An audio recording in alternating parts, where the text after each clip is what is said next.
as anyone knows, when they have their own child, it's much easier being the cool uncle or the cool aunt than it is being the actual parent, because A, you can just hand the little shit back when you're bored of it. I mean, something. Renting, I mean, that's what you call it. Just renting.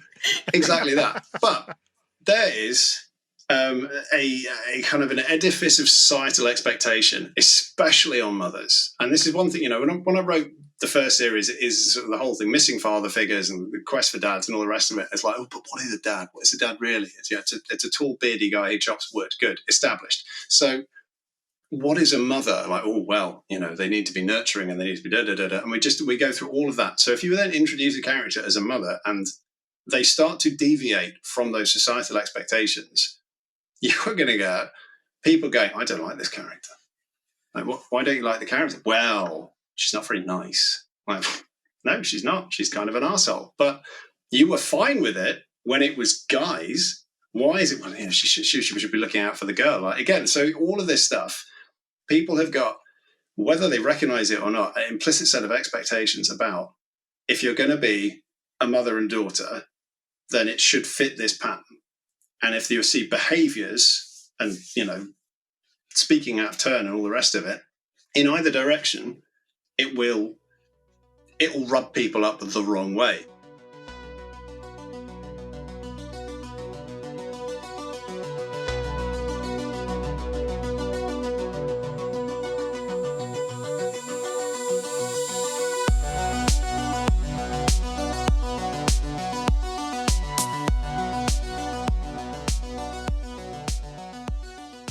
What is up, everybody? You're listening to episode 170 of SFF Addicts. I'm your host, Adrian M. Gibson, and welcome to your weekly dive into the world of science fiction, fantasy, and writing craft. Joining me this week are both my co-hosts, but we'll start with Greta, my bestie from Midwestie, the queen of my days, Greta Kelly. How are you, girl? I'm good. How are you doing, Adrian? Doing well, feeling real peppy after Worldcon because I didn't get sick somehow, which is a fucking miracle, but...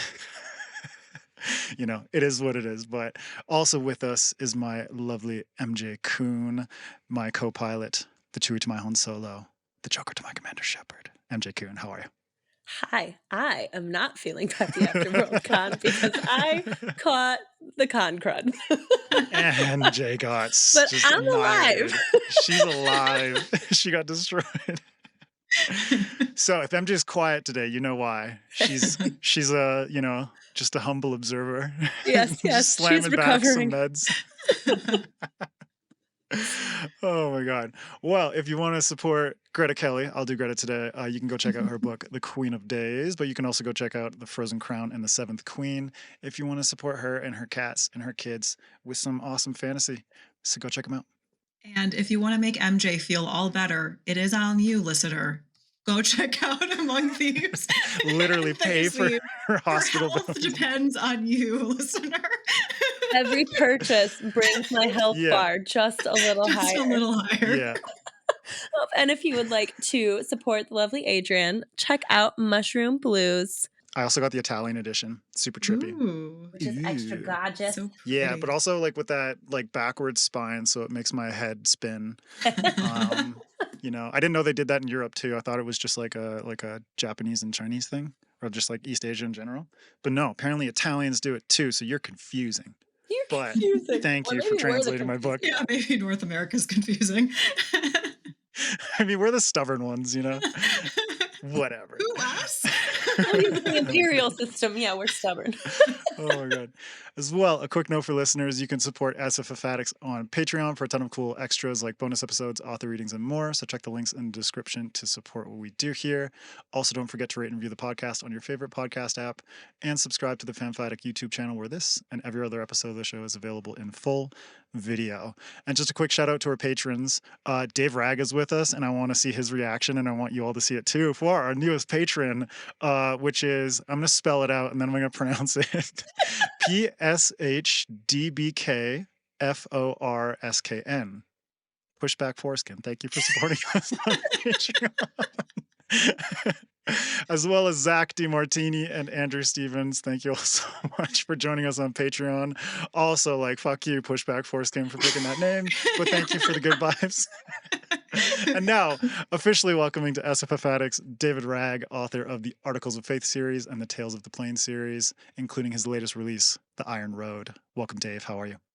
I am, I'm all right, I guess. Just bringing the energy down. Yeah, I mustn't grumble, it says. Yeah. Well, the UK winter, or sorry, the UK summer is over and the winter is fast approaching, so Dave's getting grumpy. No, I'm always like this, believe me. Before we dig deeper into the episode, a quick word from our sponsor. What happens when an infernal warrior longs to be a noble paladin, or a thunder mage solves problems with lightning and nudity, or a vampire kangaroo joins your crew? You get The Malevolent Eight, Sebastien de Castell's riotous dark fantasy sequel to The Malevolent Seven, where a gang of foul-mouthed wizards somehow end up saving the world. Kind of. It's got blood spells gone wrong, rat mages, infernal contracts, and enough chaos to torch the multiverse. All delivered with Sebastian's signature flair. Magic, mayhem, moral bankruptcy. Just another day with The Malevolent Eight. Read it today before it burns everything down, including your bookshelf. The Malevolent Eight, now available in hardcover, wherever good and evil books are sold. And now, enjoy the rest of this episode of SFF Addicts. Well, regardless, we're excited to have you here. And just to give listeners and viewers a little bit more info about you, do you want to introduce them to yourself, your work, and whatnot? Yes, right. Hello, Internet. I am Dave Wragg. I am the author of the Articles of Faith series and the Tales of the Plains trilogy. The first book of the first series was The Black Hawks. That's the one you might have seen. It came out in 2019. It's a sort of low-rent mercenary crew, lots of swearing, quite a lot of stabbing, and a narratively inconclusive ending. That's followed by The Righteous. That's another beautiful cover there. Came out in 2021. More of the same. And then we started the new series in 2023 with The Hunters. Spectacular book. Look at that. And this is the Spreadges one. And then probably my greatest work to date, Company of the Wolf, which came out last year, and then The Iron Road is coming out this year. They've all got spectacular covers, and the contents, they're okay. Hey man, if you sell them on the covers, Yeah. That's I mean, half the battle. These are what the French call objects of art. And they all go together so nicely. So really, They really like do. stylistically, you gotta catch them all. You do. Yeah. You gotta have the whole set. Yep. I was going to you say can and you something must. worse, like about catching them all, but I won't go there yet. Not after Go off the WorldCon, rails Adrian. already, Adrian. Hey, I got my new recording booth. I'm feeling like super hyped. So Yeah, he's your completely little quarantine you know. cube. It's okay. Yeah. We know what it's for. my fishing quarantine hut, cube. whatever. I need it the is. quarantine cube. All right, so we always like to kind of kick off exploring the nerdy origins of our guests. So let's go back to baby David. What books, shows, movies, games, whatever it was, the earliest memories you have of the things that got you hooked on science fiction and fantasy? Yeah, I think it's probably the most boring answer, which is The Hobbit. I'm pretty sure. I think my dad read that to me and my big sister, and it was just, it had little dwarves and elves and goblins and all of the classics in there, and spiders and trolls and all that nonsense. And after that, I think I was just primed for anything that included like pointy ears and swords. So I know that I knew, by the time I read Pratchett, I already knew what it was sending up. So I must have already consumed a huge amount of crap before then. I mean, just that I remember there's a shop in Cambridge in the UK, or there was in the 80s, because we're going back a long way, called Games and Puzzles, which was there wasn't the Games Workshop shops in the same way then, but they stocked all of those early, like Games Workshop, Citadel miniatures, that kind of thing. And a friend of mine from school, when I must have been 7, took me into this shop, and it was like entering Aladdin's cave. It was this glittering wonderland of little lead figures and sprues and boxes with Space Marines on it. This would have been the arse end of the 80s, and it was like I'd entered Nirvana. And I could not possess all of the wonderful things. And indeed, like that, I had no pocket money back then, and that's pretty much still the case now. But I know that there was something deeply, I don't know, visceral to its appeal to me. The artwork, the copies of White Dwarf, which I immediately demanded a subscription to, that kind of thing. So I was all in from a very early age on literally anything that involved, I'm going to say goblins, swords, maybe wizards. And similarly, like having seen Star Wars and grown up in the kind of the aftermath of, I was born after the first one came out, but it was becoming the cultural phenomenon for Return of the Jedi, which came out when I was 4 or 5, maybe. So it was massive. It was everywhere. And having all my friends had the figures. I had maybe 1 or 2, but you had to go to the other kids' houses to play with the good toys. So Star Wars just permeated everything. Star Trek was a thing that you turned on the TV and went, oh, it's not Star Wars. But it existed. Back then, like, there were 4 TV channels. Not very much stuff did exist. So, catching a thing which had a spaceship in it, Battlestar Galactica, when that was on TV, oh my God. So, that was absolutely my jam. And the nice thing about the relative rarity was it meant that quality was a secondary consideration. Like, they could put any old shit, like, the sci-fi films or the fantasy films of the day, like Legend and Krull and Hawk the Slayer. I don't know if anyone has ever come across that, but it is a gag in Spaced. Hawk the Slayer's rubbish. If you know, you know. And I've seen Hawk the Slayer, and I enjoyed Hawk the Slayer, and I would have been about 10 when I watched it, which is probably about the right mental age. So all of this stuff just became like the kind of the foundational building blocks of my identity of like, what do I like? Stuff with goblins, stuff with wizards. In time we will get to the eternal tragedy of then when I decided to write my own fantasy, I decided it would have no magical monsters in it because, yeah, that's funny, isn't it? Doing fantasy without any of the stuff that makes fantasy good. But you had this like deep love of fantasy and genre fiction, but I heard you didn't actually like go to school for writing or creative writing. You studied software engineering. Is that right? No, indeed. But I did think when I was a teenager, like I read so much stuff that was all these kind of, like you mentioned earlier, before we started recording, when you told me your deepest, darkest secrets, Adrian. Always, Dave.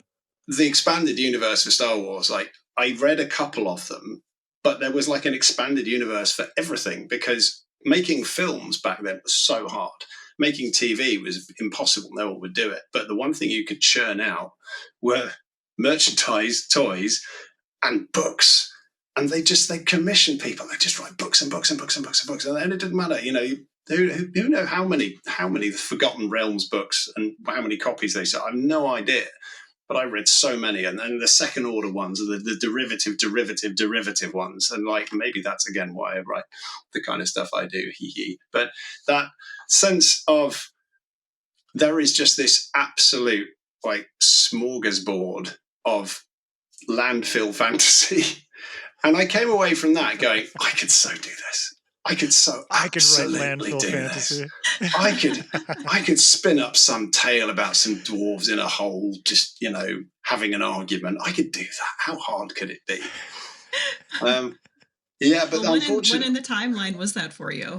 That was in my teenage years. I became convinced I could absolutely write a book. Like it couldn't be that hard.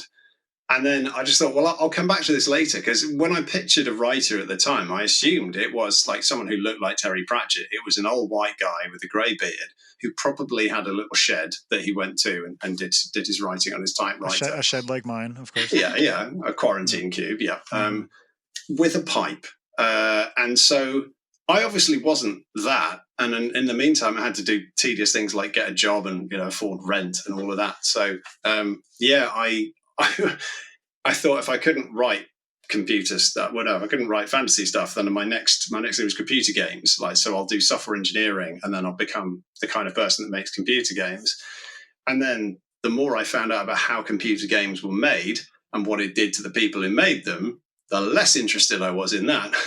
So I took my software engineering degree and I got a very boring, stable job. I've just kind of continued to do that. Just little middle class, straight down the middle, pow. I mean, yeah, like comparing video game development to writing, I'm like, man, there's so many fucked up things about the publishing industry, but video game development is rough. And yeah, I mean, imagine like, you know, the landfills that are filled with like all these expanded universe books, like Jesus Christ, like literally there, I think there's like a story about like some Atari games that just like went to a landfill. There's like, the ET game. Yeah, the ET game was the one I was thinking of. Yeah. And it's like, how many people put their blood, sweat, and tears into that? And it's like, well, you know, you're all canned. This video game's like literally the copies that we have of this video game are just going to go to a dump. Yeah. It's a harsh world. Yeah. Yes, it would be a little bit like, I suppose, having somebody say, do you want to write a book? And then get to the end of the book, handing the book over, and then going, brilliant, and just shredding it in front of you, and then saying, okay. Page by page. Yeah, now you're also fired. We're never going to take any more books from you ever again. And yeah, you've been evicted from your house. Yeah, it's like, good luck. You know, publishing's a little bit like that, but it's not a lot like that. Because you can know it, you see it's coming with publishing. That's all. That's the big difference. And we'll get more into that in the masterclass. Save those giggles for the next episode.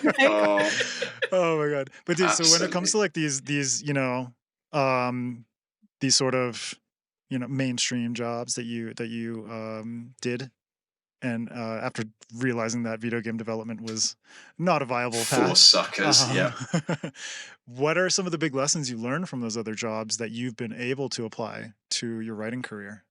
You see, I love this question because there's this premise baked into it, which I really had to sort of stand back and examine from all angles, which is like, have I learned anything at all? And I mean, maybe. But I think probably the most important aspect of any of that stuff is very little to do with the jobs themselves and more to do with the people I've done them with. It's exposure, believe it or not, to other human beings. And I don't just mean in person. I don't have to, you know, I'm a huge fan of remote work, being as lazy as I am. But the working in a team and managing or witnessing the disparate personality types, especially in something like software engineering, where you do tend to get a number of people. Oh, Adrian's just exploded. Oh, no, he's reformed. It's okay. You do tend to get a lot of people who are, you know, on one spectrum or another, or in some cases an overlapping sort of kaleidoscope of spectra. But you can get some quite interesting dynamics, and you can work with people who you just, you know, have a wonderful time with. You can work with people who teach you a whole lot of amazing stuff, and you can work with people who you think would probably kill you if the opportunity arose. Like, you know, the full gamut. So that, more than anything, I think has informed the kind of feeling that I wanted to capture, especially with the first series, because as it says in the acknowledgement to the Black Hawks, like, that is a story about a dysfunctional group of freelancers who continually screw up every job, but nurse a sense of grievance about how it's not their fault and are convinced that the next job is always going to bring the payday they deserve. And into that, the main character is dropped as a kind of, he's like the new joiner on a team. You know, he's the guy who comes in and it's all the existing dynamics, all of the personalities, and the one who would absolutely kill him given the opportunity. I say one, it's more like four. But what I wanted to do with that was capture the feeling of like coming into a project halfway through that's already not going well and being like, where do I fit in this? How can I help? And can I help? And, you know, you're all doing it wrong. Let me tell you where you're going wrong. And mysteriously, that's not made me popular. So have I learned anything from my jobs that I've applied to writing? I think there's probably some basic like time management stuff and knowing how to structure routine and just knowing what works for me and what doesn't. Kind of fairly fundamental, like, can you sit/stand in front of a keyboard for hours at a time and actually achieve things, or do you end up just on social media, or, idly reading Wikipedia articles that are now 6 levels removed from the thing you were originally looking up and have absolutely no bearing on anything you're doing.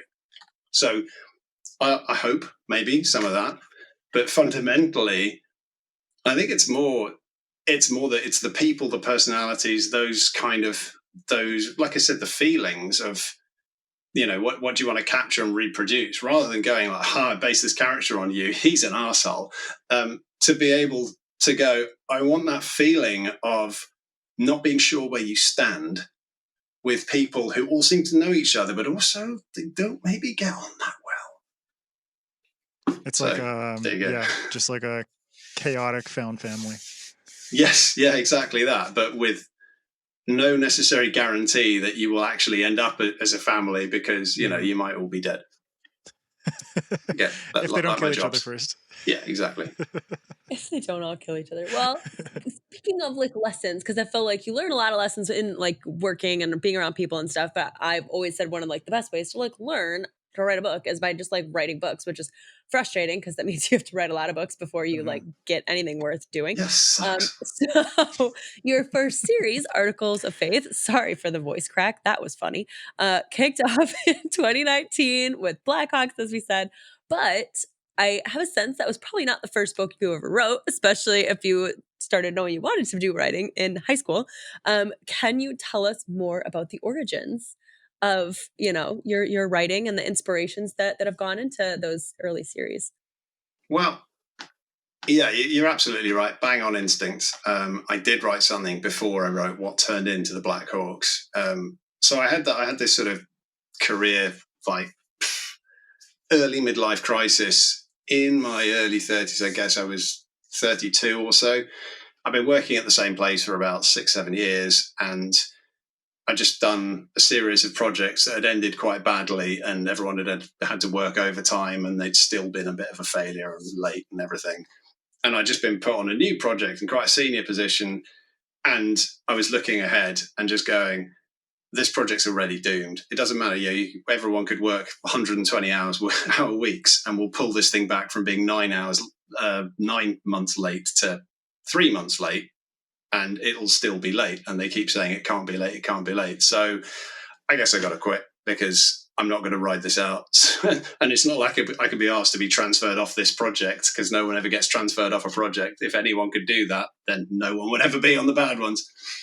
So I had this realization that the job was over. And then I thought, if I was going to work at another company of the same size doing the same stuff, I'd probably just end up in the same position again. And oh God, I couldn't face that. So I was having a little bit of, I don't know what to do. And my wife got tired of my whining and just went, well, you're always saying you're going to write books, so why don't you just go and write the book and see what that's like? And suddenly it was a real, oh my God, oh shit, oh Christ, the book, right. And I had been talking to her for a couple of years at that point about this book I was going to write. And there was going to be a guy in it who was disguised as a beggar at the start, and there was definitely going to be some chronic pain. All the important things that you think about when you're planning a book. And I thought, I need to be careful here, because if I try to write the book that I want to write first, I'm going to screw it up. I know what I'm like. I'll overwrite it. It'll be too long. What I should do is, like, if I think I'm going to try and write a Lord of the Rings type book, then first I need to write a Hobbit. I'll write something kind of light and Pratchettesque and funny. We'll make it funny, and it'll be short. And we'll aim it at, look like 11, 12, 13-year-old, that kind of, I can't remember if that's middle grade or if that's whatever. I don't know what the words are. So I had this plan to write a nice short light fantasy with some magic in it and a talking cat, and we'll make the main characters a pair of twins, and it'll just be like fun. And 240,000 words later, I finished the first draft. So if you wanted to get your kind of bingo guide of mistakes that first-time writers make and just start ticking them off, it was the main character opens with a dream, wakes up, looks at herself in the mirror, and then there are no transitions. It just describes every single person who needs to move from one place to another, just has to describe every kind of opening the door and walking down the hall and going down the stairs and then going left at the thing and then 2 rooms. And it's all in there. I didn't know how to do any of this stuff. And it was massive and bad things kept happening. So it's supposed to be light and funny, but then it was just absolutely full of murder. And also, the main characters being 12 were in an adult world surrounded by adults, and they couldn't do anything. They were absolutely useless. All they could do was just observe other people, more important, capable people doing things or having things happen while they were like, oh no.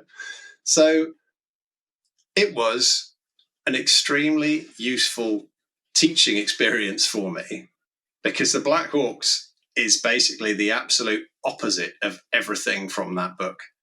I mean, I kicked that book around for like 2-3 years. I didn't really know if I was going to go any further with it. I did edit it down, I think, to about 180,000 words in the end. But it was like, there's some good stuff in here. But the good stuff is where it does not involve the main characters. It's the secondary characters, the little vignettes. It's the bits where you go and follow another group for a bit and then come back. Like this group of mercenaries, I had quite a lot of fun writing.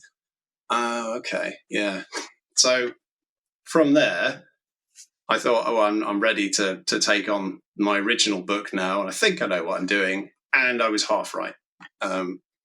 So that then turned into the Black Hawks eventually. I wrote that in 2015. You may know, if you've read the Black Hawks, that it finishes, and then the next book starts after that. So I had to write the next book as well, so I knew what was going to happen with that. So I wrote them consecutively. And then I went back to the Black Hawks and edited it a bit and polished it and sent that off to an agent, to a few agents. And one of them said, all right. Begrudgingly. Yeah. And that was then how, we submitted it to, a whole bunch of publishers, and Harper Voyager were the ones that said yes. And that is then how it eventually made it into print.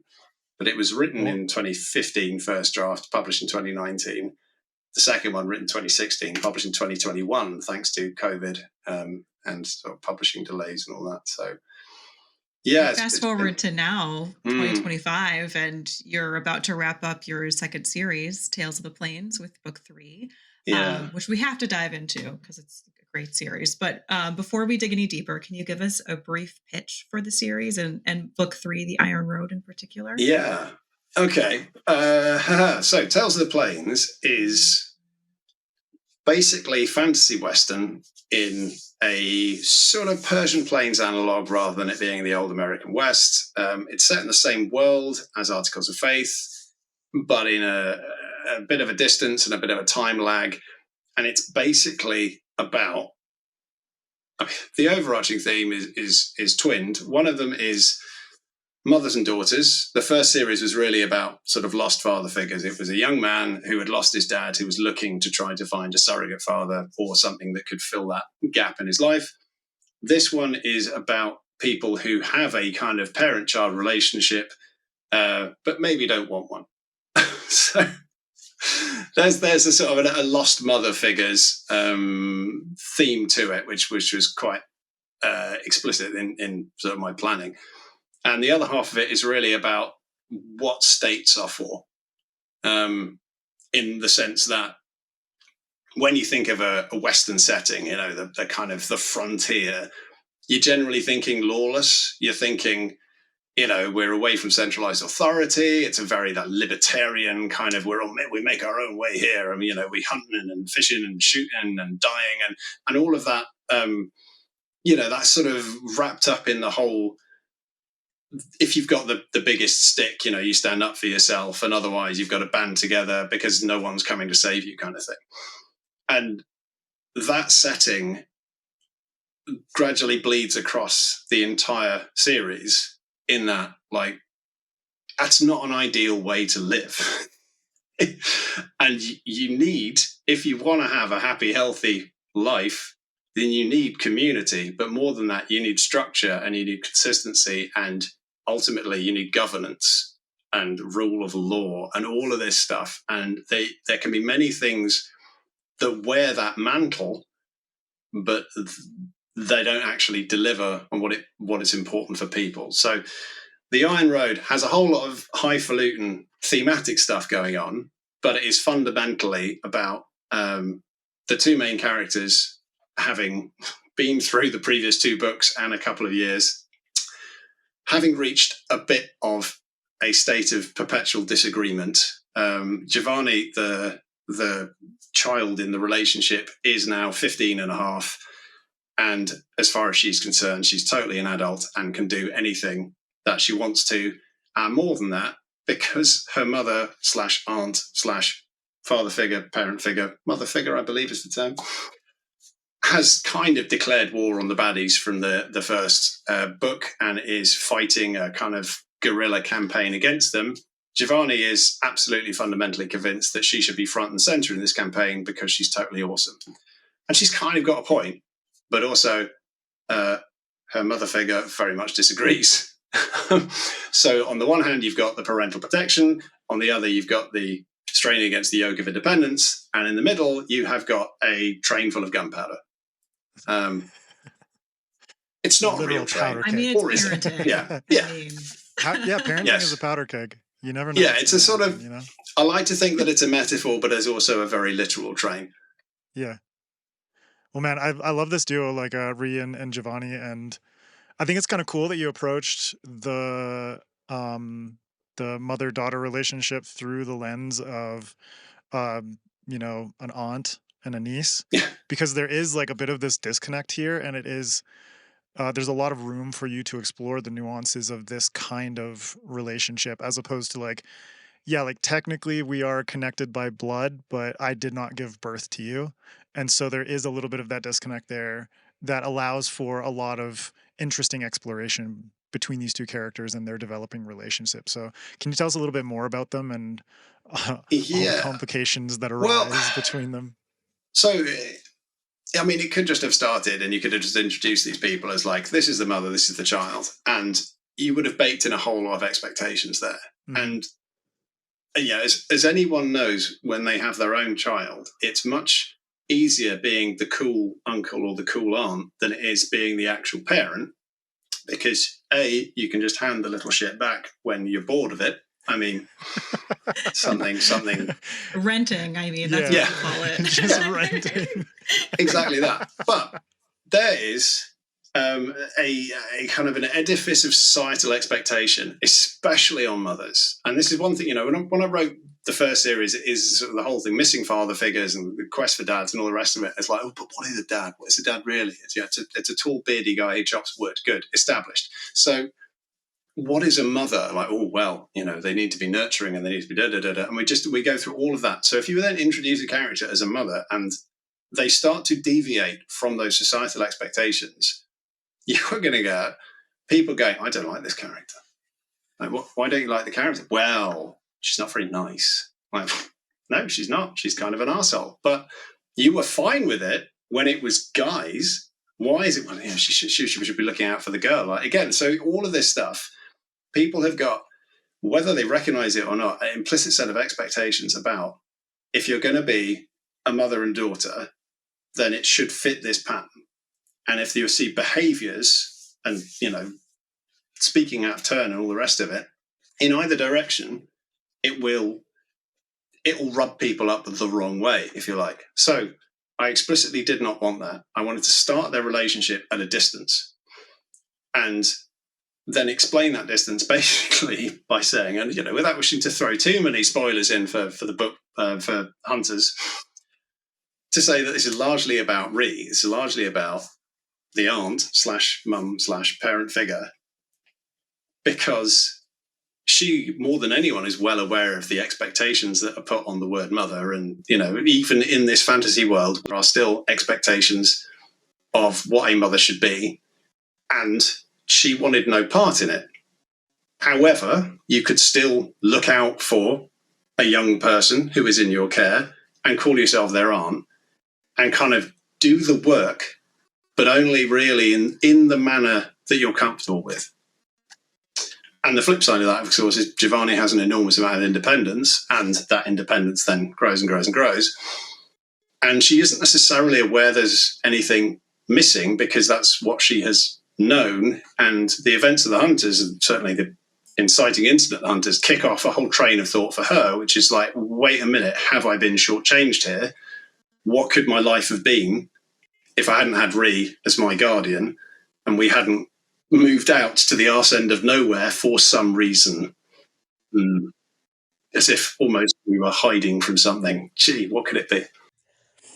Yeah, so building on, we're talking about Ree and Giovanni. Let's talk a little bit about how their relationship has developed over the course of those 3 books, right? You mentioned kind of this journey that they're on, but you're not just talking about Ree and Giovanni. You're also balancing quite a large cast of supporting characters. So can you kind of talk about how those other characters contribute to their development, and just how that all works together?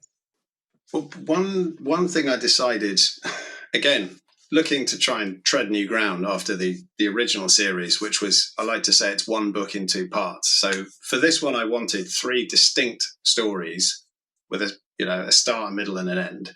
So I wanted each of them kind of to be able to stand alone. So the Hunters is phase 1, if you like. It is about Ree and Giovanni starting as aunt and niece, discovering various things, going through a fairly traumatic experience together, and somehow walking away from it afterwards. And I needed a number of supporting characters to be involved in that kind of crucibilization of their relationship. So, you need the ones that are going to help illustrate either the sort of missing pieces of themselves or that are going to push them to confront things that they would otherwise just have left hidden the entire time. So, yeah, the book is explicitly about quest for lost mothers, and Giovanni is obviously very curious to know because, without wishing to give too much away, it is made clear to her fairly early on in the book that she may or may not be the heir to a kingdom from a particular line of parentage, which is obviously very interesting to her because she loves the idea of being a princess. But also she wants to know more about who were the people who were her parents then, because Ree's always told them they were just killed by raiders when she was a tiny baby.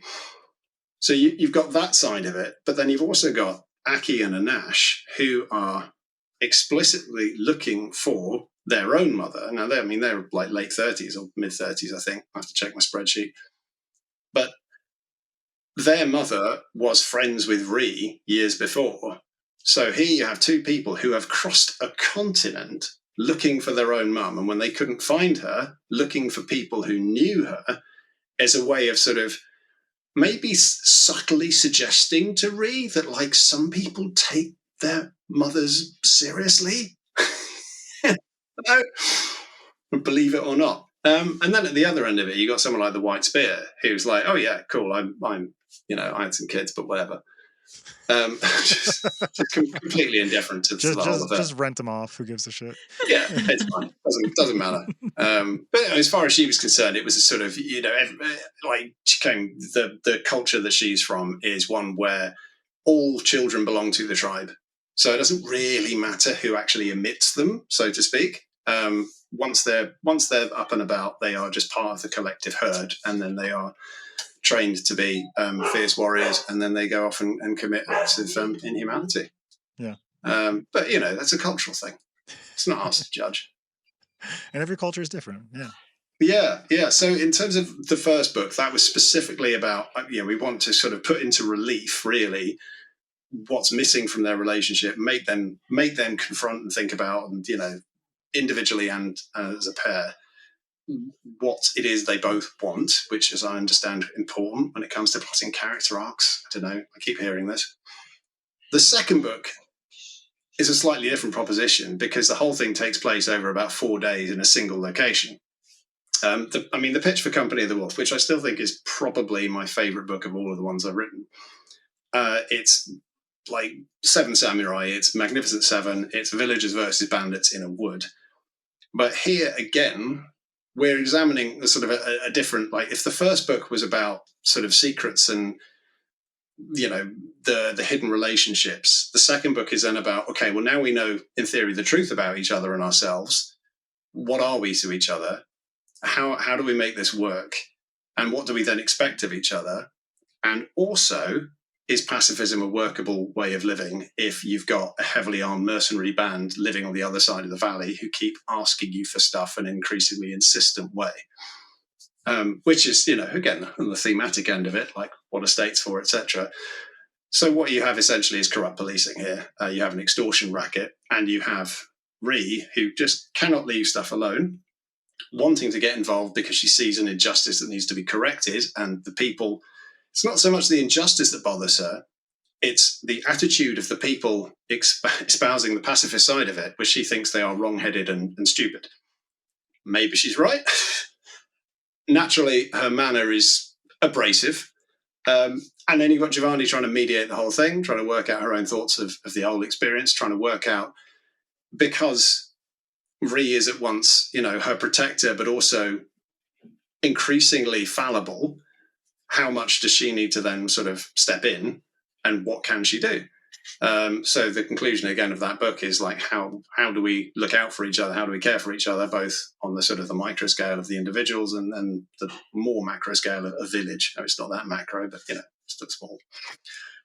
By the time we get to the third book, then you've jumped ahead 2 years, and you've got a 15-year-old Giovanni who is now absolutely convinced of her physical, mental, athletic superiority, her skill with a lasso, as well as, with a bow and horse riding and climbing and everything. And she can do absolutely anything that her mum can, probably better, because her mum is now increasingly middle-aged and a bit frail. Because she gets... One thing I like to do is injure my characters and then have those injuries not heal. You mentioned chronic pain earlier. So, yeah. Bringing it back. I am an absolute basket case of like joint conditions and chronic issues. So if there's one thing I like to write, it's suffering for my characters, because, I'm bored of it, so you can be too. So you have someone who is physically diminished but mentally still furious, as Ree, and then you have Giovanni, who is now like, I can do anything, but I've got the brain of a 9-year-old, or 15, whatever it is. They don't. 9-year-old.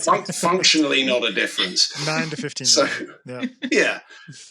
And so you've got the two sides, like, I want my independence and I want to assert myself as an individual, versus you are a child and you do not understand the principle of risk. Also, we are fighting a war which we could actually win, but not if you keep fucking everything up.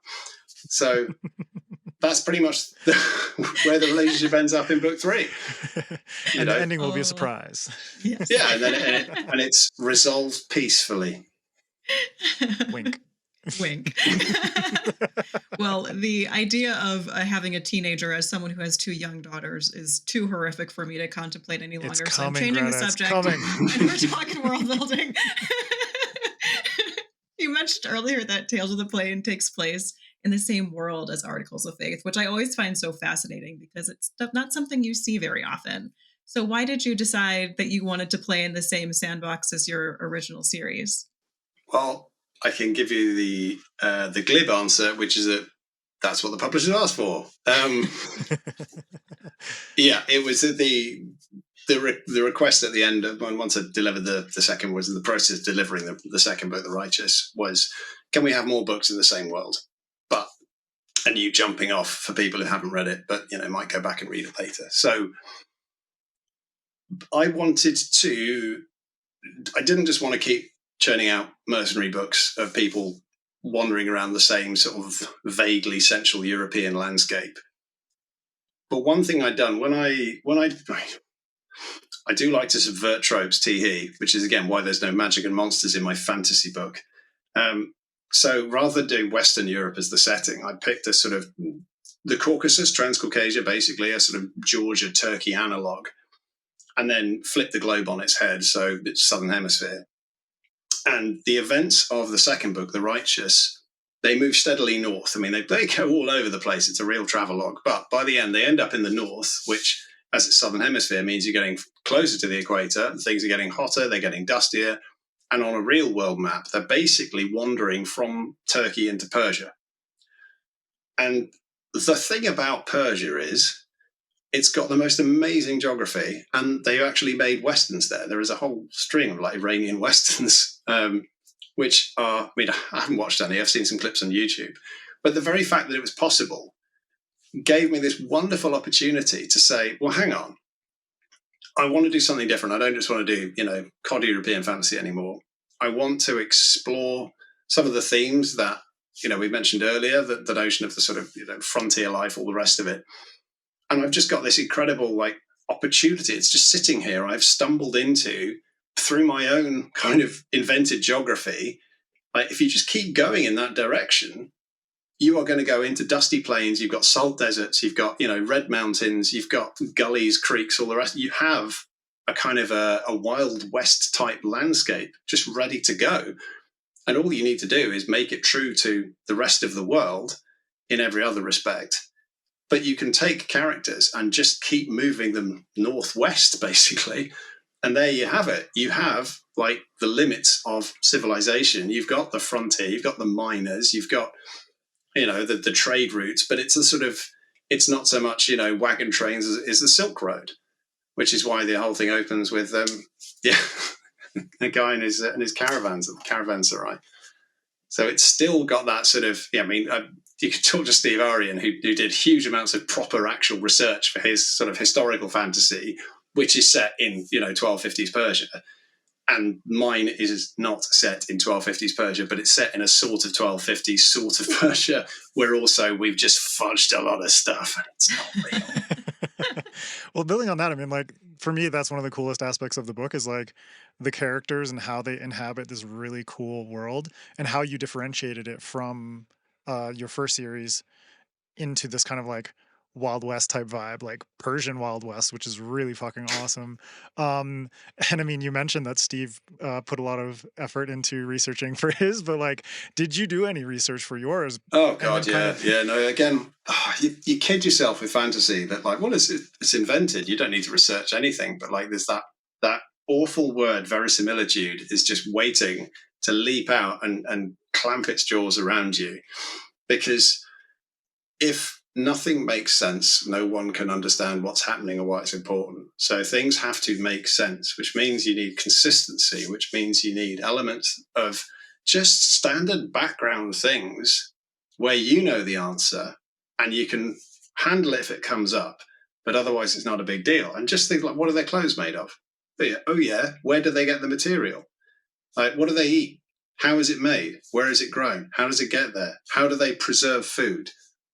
Just very standard basic stuff. Where do they get their water? Mm-hmm. Like, I mean, especially if it's set in like this kind of desert setting. Like, exactly really, that. where Which do is they get their water from, right? Giovanni's opening scene is she's in a wind catcher. She's in like a tunnel which funnels desert air down into cool basements, which is a genuine thing that they build in the Persian desert out of mud brick. Like everything is made of mud brick in that town. And it's just a way of going, like, it's sort of Wild West. All of the tropes that you expect are there, but their implementation is subtly different in a way that suggests, like, this isn't just your bog standard. There is something a bit different about this. And it means, I mean, there was a whole section that was set in a Kunat, which is an underground water tunnel, which then got dropped because ultimately it didn't really achieve anything. But it was like, how do we get into this town? We'll go through one of these little access holes and we'll walk down this trickling tunnel. And by the way, this is also how they get fresh water into the town, in case you're wondering. There's a lot of stuff with windmills and water pumps and all that, which I think most of that got binned as well. So, yeah, there's an enormous amount of incredibly tedious research. For the second book, the amount of time I spent, oh my God, looking up what crops you could grow in that climate, at that altitude, on that facing, for that time of year, that would then have been harvested. Because fundamentally, like, I wanted the valley where it was set, I wanted to be incredibly fertile, like incredibly lush. I wanted them to, like, the one thing that they have lots of is food. They are not worried about food, which means I need to know what that food is and where are they getting it and how does it work. And you know, how are they doing their flocks? And like, well, if they have draft animals, how do they get the draft animals up into the mountain? Like, okay, they don't have draft animals. Great. They have no draft animals. How are they doing their farming? Like, oh shit. Right. God. And it's like, Dave, all this research for a story that takes place over 4 days. And it's like yeah. And at one point, crazy, right? Someone walks past a threshing circle. And then they just know, like, they walk past a threshing circle. And that was it. But the amount of research you had to go in to go, like, where would, you know, what's the threshing circle for? How does it work? Like, what purpose does it serve? Where would it be in the village? Would one be enough? What size would it be? You know, and this is all part of that sort of agricultural, like, if you're farming a kind of spring wheat up there because it's very wet at that altitude in those sort of regions. Again, this is all set in the set of the southernmost, the Alborz in Iran. That is the sort of the rough analog for it. But again, like, you can look it up now. Can you look it up in 1250, which is roughly when this book is, or 1263, I think, more specifically. It might be 64 by that point. You know, so you have all these mental markers in your head, and you need to be able to just go, well, what are they wearing? It's wool. It's fine. It's wool. Like, well, what kind of wool is it? Is it, you know, fine spun? Who's spinning the wool? When are they spinning the wool? If they're not, yeah. So again, there's a reference to, like, one of the characters is just out supervising the spinners, you know, making them, well, everyone has to do their lessons while they also spin wool, or someone's doing the weaving. And it's just this constant, like, it's just background. It's not important to the story, but if it wasn't there, it would feel hollow. And you'd also be like, if you haven't thought this stuff through, you're at massive risk of just chucking in the microplastics or whatever the hell. You know, there's someone with a CD player in the background. It's fine, doesn't matter. And then you got dissonance for the reader. Because, you know, not everyone is an expert on everything. I understand that. But a lot of people will be reading things just going like, oh, yeah, where were they getting white bread? Like, oh, it's that episode of Game of Thrones where there was a Starbucks cup on the table. It's like, come on. So, you know, there's the egregious end, but then there's just the slightly more kind of, this doesn't make sense. Like, how everyone's eating all the time, but no one is involved in the production of food. Or like, someone has opened a bakery shop. Like, cool. Where did they get all their ingredients? Like, well, they get them from the farms. Like, where are the farms? You've put this city on a chasm. Like, where are they getting? How does food get in fast enough that it doesn't rot? Vertical farming. Yeah. Come on, dude. So, yeah, again, and these are the traps I make for myself. But if you just like set a book in London, God, it's so much easier. The trap. And you can put the Starbucks cups everywhere. Yeah. That's the lesson. Set everything contemporary. No. So one of the things that I love about your work, and one of the first things that I noticed, I think I texted Adrian like as soon as I started reading the first one, and I was like, "Oh, I'm gonna fuck with these so hard," because you interweave this like the really kind of dark grimness with a lot of humor, which is just so fun for me. I love that balance, but that's got to be an incredibly hard balance to strike, I would imagine. What is your do you have a process for striking that balance? Is it just a voice that comes very naturally? You do seem to have kind of a tongue-in-cheek humor that I'm picking up as we're chatting today. But no, that's your imagination. Yeah. So I've wondered about this myself, because a lot of it is it's pure instinct. But I mean, and it probably comes down to like the whole. You write the kind of book that you want to read. Like, you know, if I'm not writing stuff that's my jam, which is, again, where I went wrong with that first book, is like, I'm going to write something that's aimed at 12-year-olds. Like, I'm not 12. I mean, mentally, sure. But, you know, I wish I had a 12-year-old's body, he said, to be clipped out and put somewhere. Yeah. But that kind of, I can't take anything particularly seriously for too long. Yeah, I mean, I was going to say, like, unless it's murder, but like, no, that was hilarious. My do not ask me about the murder t-shirt is, yeah, it's fine. Tell us more, Dave. It's cool. Your hole deeper. Double jeopardy still applies. So my initial expectation was actually the opposite. In terms of, you know, how do you sort of balance the humor? How do you inject the humor? It's like, I thought I was going to write comedy. I thought I was going to write funny books, you know, stuff like Tom Holt, like Pratchett being a huge influence, but also, you know, stuff like Robert Rankin, who I guess you maybe haven't come across, but he wrote almost like cod urban fantasy that I stumbled across in a bookshop and just absolutely fell in love with. And it was just full of running gags of ridiculous creatures and sort of the mundane next to the incredibly dark and macabre. You know, there was something like with a demon that lived in a gas meter. Like, it's this kind of weird stuff. So I'd assumed I was just going to write something which was inherently lighthearted. But then there's that aspect, the same part of my brain that obsesses over like crop yields and, you know, understanding what people's clothes are made of and how it's being produced. Like, it just wouldn't let me. It wouldn't let me just go, and there were dragons and they lived in a cloud city. And it was like, oh yeah, how does the cloud city get its crops? Like, oh, for fuck's sake, just let it go, brain. Like, no, I will not. And every time I try to be whimsical, I can't. So what I end up with is kind of the same attitude that I have probably in the workplace, which is like, okay, no one wants to be here, but we've got a job to do, so let's try and find the bright side. Which is sort of the attitude that then infuses my characters, or at least by and large, because ultimately you'll have more fun with characters who have got more to say for themselves than you will with very stoic, like, yes, I am Aragorn, son of Arathorn, and I don't really have a sense of humour, but I did once hear a joke in a tavern. That kind of... But I won't tell you if it was funny. Yeah, no, absolutely. You know, it was impertinent. But that... you can absolutely have like a straight character as a source of humour. Like, their lack of humour then becomes the source of humour. But what you really want, if you're going to kind of keep things moving, is like, a lot of fantasy dialogue is very expositionary. You know, as you know, Bernard, the king is dead, and that means we must invoke the seventh seal, and that blah blah blah. And you know, it's just, this is the stuff I grew up reading, and this is the stuff I then didn't want to have. Which is why the opening few chapters of the Black Hawks have been described as impenetrable, because I didn't want to stop and explain everything. Like, the clues are there. You can work it out if you care enough. And if you don't care and you just want the book to make sense, I'm sorry. Eventually it will all tie together. Like, you can't have the end without the beginning. I'm sorry, guys. I like to think I'm a better writer now. I've had more practice at like structuring books instead of going, well, that's the end I want, and so it needs to start here, and I guess I've just better put this stuff in, and then once that's ticked off, we can get to, you know, all the things I want to do, and then the end, which is pretty much how I plotted the Black Hawks. And, you know, it could have been worse.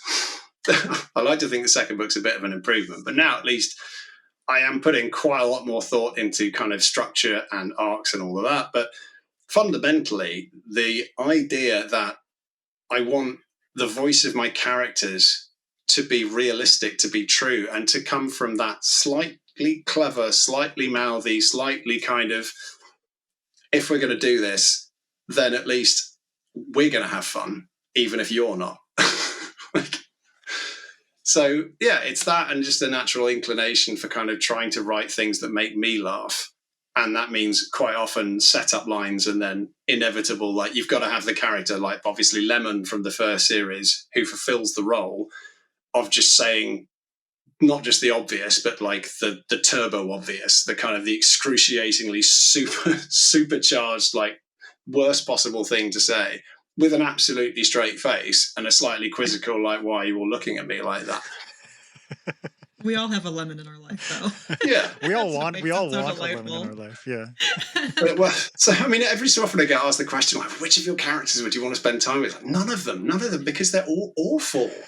But we don't write these characters to be like, this is like my ideal friend. It's like, no, yeah, this is not my ideal And again, friend. If you wrote that, it would be dull. You know, you'd be falling short, because obviously, and we love the characters for their flaws, etc. This character is so reliable. They so ask well me, adjusted. so well adjusted. Yeah. So the only exception to that rule is the Goblin Emperor, where the character of Maya in that is nice and is thoughtful and is sensitive, but every other character in the entire book is a bastard. Yeah, and so you can have that. Where like one character acting as a foil for the rest of the cast, who can just has to sort of step through this like forest of man traps to get to the end, just by trying to be kind of nice and thoughtful.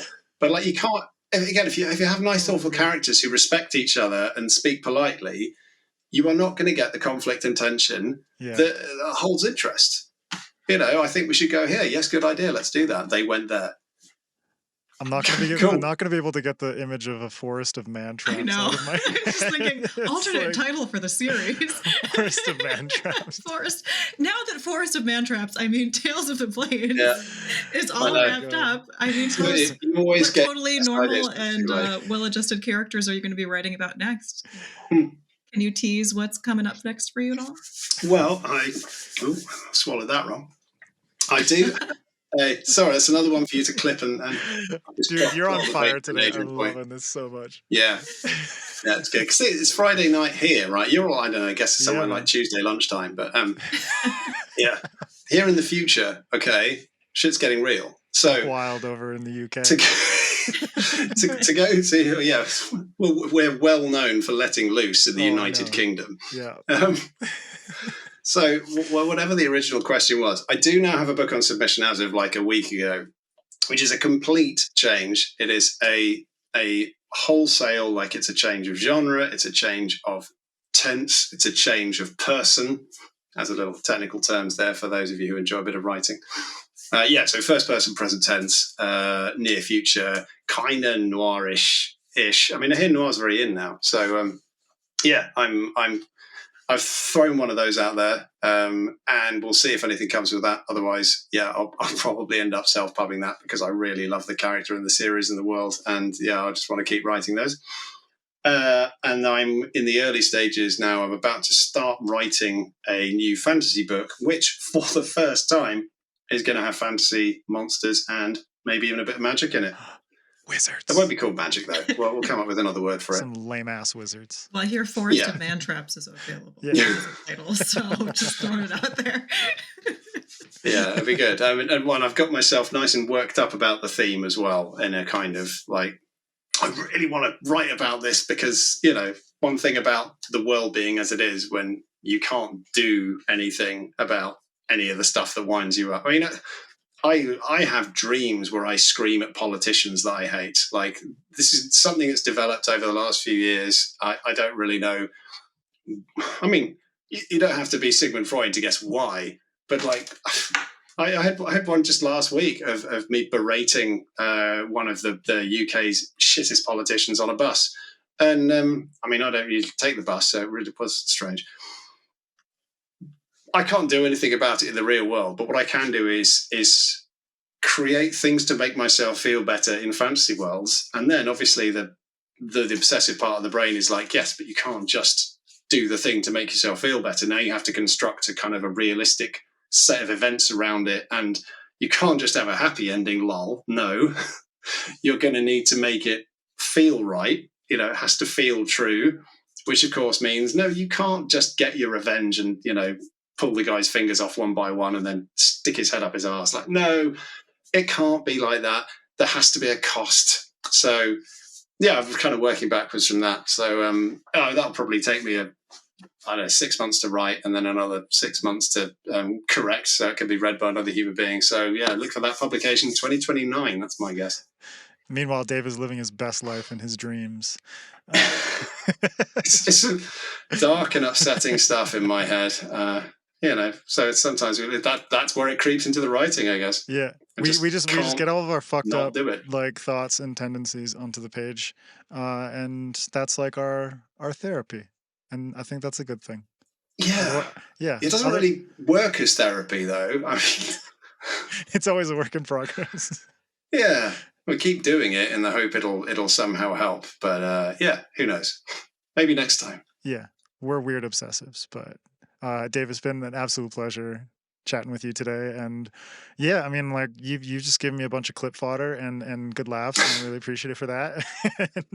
Just a lot of cool insight into your career and your works and everything like that. So we just want to close out with a two-parter. If you can give listeners and viewers a good bit of soundbite writing advice and B, a weird or random fact that you find to be utterly fascinating. Yeah, you see, I did my homework on this and then immediately forgot everything that I pretty much ever known. So the writing advice that I would go for is that, like, sometimes it's okay not to write, and that thinking is also writing. Like, if you're just thinking, if you're, the classic sort of in the shower, out on a walk, a walk, the dog walk, whatever, a cat walk, whatever it needs to be. Like, if you are turning stuff over in your head, if you are having those imagined conversations between characters, if you are trying to work through plot mechanics and implications and trying to go, wait, no, what if it was the bishop? Then you are writing, you're doing the work. And that, don't forget, like I do, take notes, for God's sake. But that is how books get ready. And then when it comes to write them, you've done the hard part, and then it's just writing down what happened. So that would be my writing advice. Like, so it's okay just not to be at the keyboard smashing things out if you need to really sort of mull things over for a bit. He said, having just spent like 2 months mulling things. The weird fact, actually there was a good thread of weird facts on Blue Sky last week, so I'm just going to shamelessly nick one of those, which is that owls don't have eyeballs, they have eye cylinders. What? Yeah. That's apparently why they have to turn their heads, because they can't turn their eyes the same way. So it's basically, it's like a cylinder with like just a curve at the end. Yeah, it's pretty gross. Eye tubes, I think, was the time. Yeah, I know. Wow. We'll take it up with the owls, man. Man, I will take it up with the owls. My resident owl just be like, bro, what's up with your eyes? Yeah. Fucked up. Bring your eye tubes over here. Get over here with your eye tubes, dude. Dude, that one's lingering in my head now. We're gonna stop recording and I'm just gonna look some shit up. I was just gonna say that, Dave. Sorry. That's a good one, man. Thank you so much. And thank you for chatting with MJ and Greta and I today. Meanwhile, MJ just coughs into her. I've been muted most of the time, so you don't have to hear me. You feeling good? You feeling okay? I'm feeling great. Aw, good to hear that. As well, if you contribute $5 or more to our Patreon, you can check out an exclusive reading by Dave from his new novel, The Iron Road. So go check that out. Go get Dave's books. Iron Road is out on September 11th, and the rest of his books are available now, so support this wonderful human being. Dave, please let everyone know where they can find you online. Yeah, I am on daveragg.com on Blue Sky, and that is also my website, daveragg.com. You can join my mailing list, where I will send you maybe one email every 9 to 12 months. Well, I remember. I'm not on any other social media, as it is all disgusting. We're in general agreement on that. But you can find SFF Addicts all over those disgusting platforms at SFF Addicts Pod. You can follow me at Adrian M. Gibson. You can go check out my book, Mushroom Blues, if you want a little bit of fungal noir in your life. Greta, what about you? Yeah, I'm on Instagram, TikTok, and the steaming corpse that was Twitter at Greta K. Kelly. And you can get my books wherever you buy books, but in particular, The Queen of Days, if you want to read about a bunch of chaos gremlins failing their way into a fight with a fallen god. Love it. MJ? Yeah, you can find me on most of the socials, but I'm pretty much only on Instagram these days, at MJ Kuhn Books, or mjkuhn.com. You can get all my links and buy my books. Thanks. Support MJ's cats, because they hungry. Yes. Yeah. All right. Well, that's it for this episode. Stay tuned next week for part 2 with Dave for a writing masterclass on surviving the midlist or not. Until then, keep reading, keep imagining, and we'll see you next time on SFF Addicts.